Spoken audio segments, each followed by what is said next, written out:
Halo semua, selamat datang kembali di channel YouTube saya, Charles Lee. Bagaimana kabarnya buat kawan-kawan semua? Saya harap kawan-kawan semua dalam kondisi baik ya. Kemudian portofolionya bisa growth dan tetap hasilkan cuan dari pasar modal Indonesia.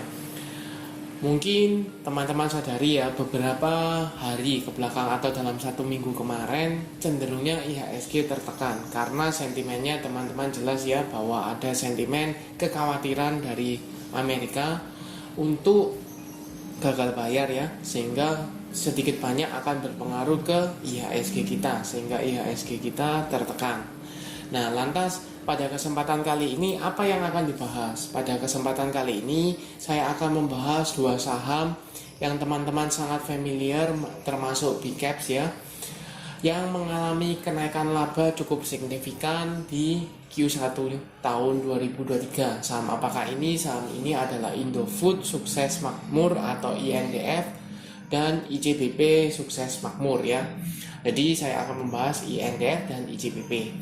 Bagaimana potensinya, kemudian kenaikannya seperti apa? Pastikan teman-teman tonton video ini sampai selesai. Buat teman-teman yang mungkin baru pertama kali mampir ke channel YouTube saya ucapkan selamat datang, selamat menonton. Semoga informasi yang kami sampaikan melalui video-video yang kami buat bisa bermanfaat buat kawan-kawan semua. Oke, tanpa berpanjang lebar ya, kita langsung masuk ke pembahasannya. Untuk yang pertama ada INDF ya. Kita bahas INDF. Nah, seperti biasa kita cek beritanya ya. Ini di investasi.kontan.co.id. INDF dan ICBP bukukan kinerja positif pada kuartal pertama tahun 2023 ya. Kita cek lebih dalam. PT Indofood Sukses Makmur Tbk atau INDF dan Indofood CBP Sukses Makmur atau ICBP melaporkan kinerja positif dengan mencatatkan pertumbuhan pendapatan dan laba pada kuartal 1 tahun 2023. Nah, untuk INDF itu mencatatkan penjualan sebesar 30,54 triliun rupiah ya. Kemudian naik 11,28% dibandingkan tahun sebelumnya, yaitu 27,44 triliun. Jadi penjualannya meningkat 11,28%. Kemudian peningkatan ini terjadi karena apa? Karena ada penjualan ke pihak ketiga, yaitu naik 12,09%. Kemudian kepada pihak yang berelasi itu sebanyak 2,03% atau setara dengan 2,26 triliun rupiah. Sehingga penjualannya kan meningkat, otomatis sedikit banyak pasti berpengaruh ke labanya. Ternyata labanya juga mengalami peningkatan ya. Laba periode berjalan yang didapat diatribusikan kepada pemilik entitas induk sebesar 3,84 triliun, naik 63,27%. Jadi jelas ya, penjualannya meningkat sehingga labanya juga mengalami kenaikan. Ya, seperti itu. Itu untuk INDF. Sekarang ICBP. Bagaimana untuk ICBP? ICBP juga mengalami kenaikan penjualan, yaitu sebesar 11,37% dari 17,18 triliun ya di Q1 tahun 2022 menjadi 19,14 triliun di Q1 tahun 2023. Kemudian penjualan bersihnya ke pihak ketiga itu 7,76 triliun atau naik 11,65%. Kemudian pihak yang berelasi itu juga mengalami kenaikan ya 11,17%. Otomatis bagaimana? Otomatis ketika penjualannya dia mengalami kenaikan ya, sedikit banyak pasti berpengaruh ke labanya, ya kan? Nah, labanya pun dijelaskan di sini bahwa laba periode berjalan yang dapat diatribusikan kepada pemilik entitas induk untuk ICBP ya, itu naik 103,72%. Jadi jauh lebih besar, yaitu dari 1,94 triliun menjadi 3,95 triliun. Jadi bagaimana kesimpulannya? Untuk INDF dan IJBP mengalami kinerja yang positif, yaitu penjualannya meningkat, kemudian laba yang dihasilkan itu juga meningkat. Apakah dia akan bertahan? Kalau dilihat dari prospeknya ya, kita kembali ke chartnya ya. Kalau dilihat dari prospeknya jelas bahwa masih sangat berprospek untuk meneruskan kinerja positifnya ya. Nah, untuk INDF seperti yang teman-teman ketahui tanggal 5 Mei 2023 itu INDF ditutup di level 6.700 mengalami penguatan 1,13%. Nah, bagaimana potensinya? Kalau dilihat dia berhasil break ya dari EMA 200-nya ya. EMA 200-nya di sekitar 6.500, sedangkan EMA 50-nya ada di 6.425. EMA 50 mengarah ke atas ya, ada indikasi untuk berpotongan dengan EMA 200, menunjukkan apa? Dia tanda-tanda bergerak minimal mulai mengarah ke atas kembali ya, seperti itu. Nah, pertanyaannya adalah apakah ini akan mampu mengangkat saham INDF seterusnya? Ya. Saya rasa kalau kinerjanya akan tetap dipertahankan atau berhasil dipertahankan, tidak tertutup kemungkinan bahwa INDF ini akan meretest kembali area resist 7.000-nya ya. Jelas di sini ada area resist di level psikologis 7.000. Tapi pertanyaannya, apakah sentimen dari kenaikan laba ini mampu mengangkat ke sana? Kalau saya rasa mungkin kenaikannya sudah relatif tinggi ya. Relatif lumayan tinggi ya. Teman-teman bisa berkaca di range sini ya. Dari 6.500-an sekarang di 6.700-an, naik 200 itu cukup besar untuk saham-saham yang blue chip ya, ribuan, 6.000, 7.000 itu cukup besar ya, seperti itu. Tetapi masih ada potensi mengarah ke 7.000 buat teman-teman holdernya dari saham INDF atau IJBP ya. Apa yang bisa dilakukan?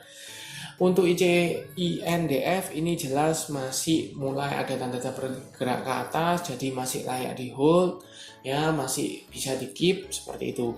Buat teman-teman yang belum punya nih, apa yang bisa dilakukan? Apakah langsung bisa beli di sekarang? Kalau teman-teman tujuannya adalah swing trade, biasanya teman-teman lebih baik ketika beli di daerah support. Nah, supportnya di mana? Di sini teman-teman bisa lihat ya, ada gap di sini yang terbentuk karena gap up ya. Jadi ada gap di sini. Biasanya kalau ada gap itu sedikit banyak akan tertutup ya. Dia akan koreksi menutup gapnya sebelum dia akan rally mengalami kenaikan. Nah, biasanya kalau teman-teman mau lebih sabar, tunggu saja di area support ya, 6.500 sampai dengan 6.550. Biasanya gap itu akan tertutup, tetapi tidak selalu ya, tidak selalu, cuman biasanya tertutup. Nah, kalau teman-teman mau entry, silakan tunggu di daerah sana ya, seperti itu. Apakah bisa entry langsung sekarang? Bisa-bisa saja, cuman resiko semakin lebih besar. Kalau teman-teman belinya di daerah support, jauh lebih aman, seperti itu ya. Walaupun tidak 100% aman, tapi paling tidak jelas bahwa di sana ada support yang mampu menahan pergerakannya sehingga relatif lebih aman. Nah, volume. Ketika volume kenaikan kemarin ya, ketika beritanya keluar, kenaikannya cukup tinggi, volumenya meledak, kemudian beberapa hari koreksi atau kenaikannya dia juga disertai volume walaupun tidak semasif ketika beritanya keluar. Kemudian garis MACD jelas ini masih mengarah ke atas, mengindikasikan apa? Ada dorongan belinya masih cukup kuat. Kita coba cek ke broker summary-nya ya. Kita coba cekkan di sini INDF selama 1 minggu dengan value net ini jelas bahwa ada akumulasi ya. Oleh siapa? Oleh RX, GR, CS, YP, dan NG. Harga rata-rata teman-teman bisa cek ya, 6.500, 6.600 ya di sana. Sedangkan yang jual siapa? Ada BK, AI, AK, NI, dan KK. Seperti itu. Jadi jelas 1 minggu ini rata-rata diakumulasi, sehingga confirm ya, garis MACD mengarah ke atas menunjukkan ada dorongan belinya, terbukti akumulasi seperti itu. Tapi pertanyaannya, akumulasinya akan berlanjut atau tidak, kemudian apakah dia menutup gapnya, tinggal tunggu waktu ya. Tapi paling tidak teman-teman tahu gambarannya seperti itu. Itu untuk INDF. Sekarang ke ICBP. Indofood, CBP, Sukses, Makmur, TBK. Untuk ICBP ini agak sedikit berbeda ya. Kenapa berbeda? Nanti saya coba jelaskan. Untuk ICBP ini ditutup tanggal 5 ya. Tanggal 5 Mei 2023 itu di level 10.875 atau mengalami kenaikan 0,69%.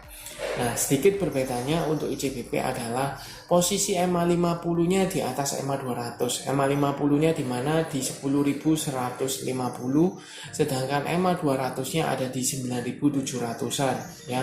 Jadi jelas MA50 di atas MA200 menunjukkan dia masih fasenya uptrend. Seperti itu. Kemudian kalau tidak salah dia ini membentuk all time high. Ya. All time high-nya.